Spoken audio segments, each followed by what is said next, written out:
So moving between automatic focus and manual focus is a very simple procedure.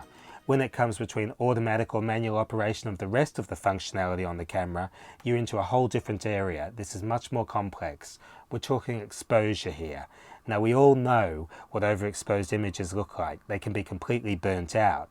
And we know what underexposed images look like. They can be completely dark. So what you've got to do is you've got to make the camera work for you to get the best exposure on the images possible.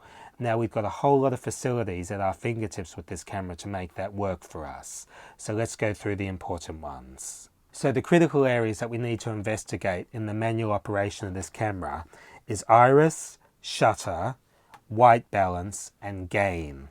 Now iris and shutter, that determines how much light passes through the lens and hits the sensor, and that will determine the exposure of the recorded image. Now, in terms of white balance, you need to tell the camera what white is meant to look like in the scene. Now, it's a very simple operation. You simply put a piece of white paper in front of the camera, usually about 5 or 6 feet away from it, zoom in so white fills the frame, and then you press the button on the front of the camera, which is what sets the white balance. Beyond that, you've got gain to worry about.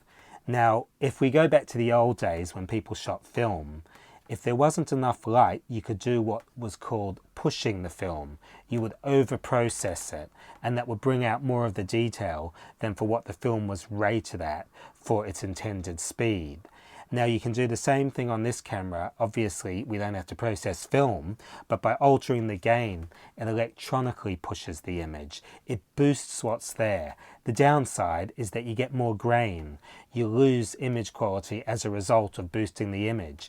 But sometimes boosting the image is worth doing because it's more important to get a decent exposure and be able to see what's in the scene than to have it terribly underexposed and end up with unusable footage.